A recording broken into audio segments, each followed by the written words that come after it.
The stunning look of new hardwood makes any home great.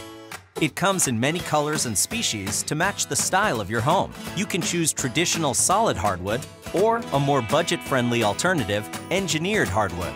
You can install engineered hardwood several ways: staple down, nail down, glue down, and floating. Your application will depend on your subfloor and specific product.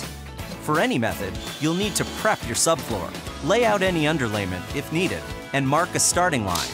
You can see how in our online video. Here are some tips for all methods. Let your flooring acclimate to the room temperature and humidity for at least 72 hours. Some products need to be removed from the boxes, others don't. Check the instructions. Follow the specifics for installation.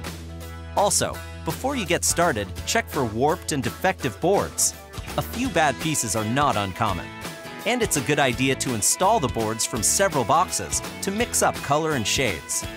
Add up the flooring width to calculate the width of the last row. If it's skinnier than 1 inch, cut the first row in half. While you're installing, try to keep a few things in mind. Maintain the recommended expansion gap at the perimeter of the room. Always stagger the joints about 6 inches and avoid stair-stepping and H-joints. Try to get a few rows between joints that are lined up. Got it? Let's get to work. Of all the installation methods, floating is the easiest. It works great over existing vinyl.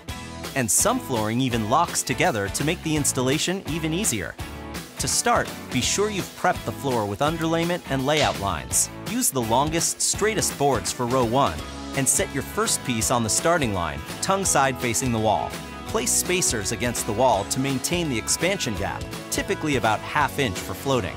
On the next piece, overlap the boards so the end joint is tight. Work left to right to finish up row 1.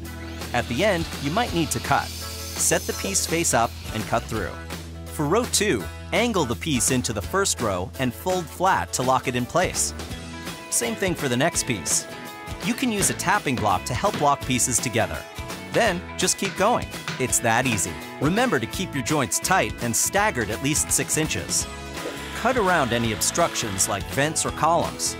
To get under door jambs with locking engineered, you might have to shave off the ledge of the groove in the previous row. Apply a bead of glue to both pieces and slide into place. Hold the pieces together with painter's tape until the glue dries. When you get to the end, you might need to use a pull bar to wedge the final strips into place. That finishes the floating installation. The glue down method is often the best choice for concrete floors, like in your basement. With your floor prepped and marked, begin by spreading flooring adhesive along the starting line with a V-notched trowel. Hold it at a 45-degree angle and spread just enough to work on a few rows at a time. Install row 1 on the starting line. Use spacers to help maintain the expansion gap. To begin row 2, you might have to tap the first piece in place with a rubber mallet and tapping block. For the next piece, attach the ends, then squeeze into place. Try to avoid sliding the pieces through the glue too much.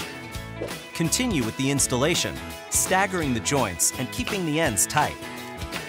Periodically check that the glue is adhering to the boards. If not, it's probably dry. Just scrape away the dry stuff and put down fresh glue. Wipe any glue off the surface as you go with the recommended cleaner.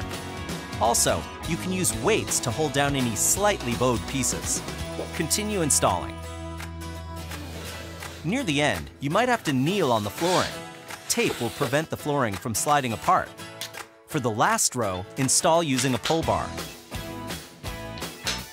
After the floor is finished, avoid heavy traffic for 24 hours. The staple down method works for 3/8 to 5/8 inch flooring. With the underlayment down, start with the straightest boards, groove side toward the wall on the starting line. Use spacers to hold the expansion gap. Face nail a ½ inch from the edge, about 1 to 2 inches from the ends, and every 6 inches in between. Drill pilot holes if you're using a hammer and nail set. Finish off this row and start the second. Tap the piece of the second row in place with a tapping block and mallet, and blind nail at a 45-degree angle just above the tongue. Make sure the heads are countersunk. Finish the row.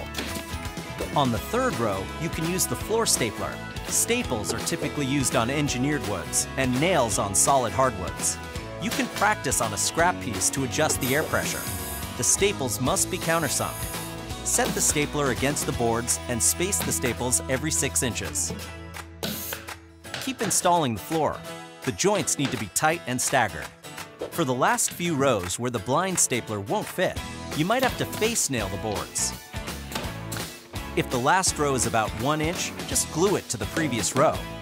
For any method you use, cut around any vents or columns with a jigsaw. To finish things up, cut any excess underlayment, fill nail holes with putty, and install transitions, baseboards, and moldings. Nail to the walls, not the flooring. See how great engineered hardwood looks? 3 different methods with the same striking results. Now it's time for you to give it a try. Want more great ideas and how-tos? Go to lowes.com/howto or click subscribe.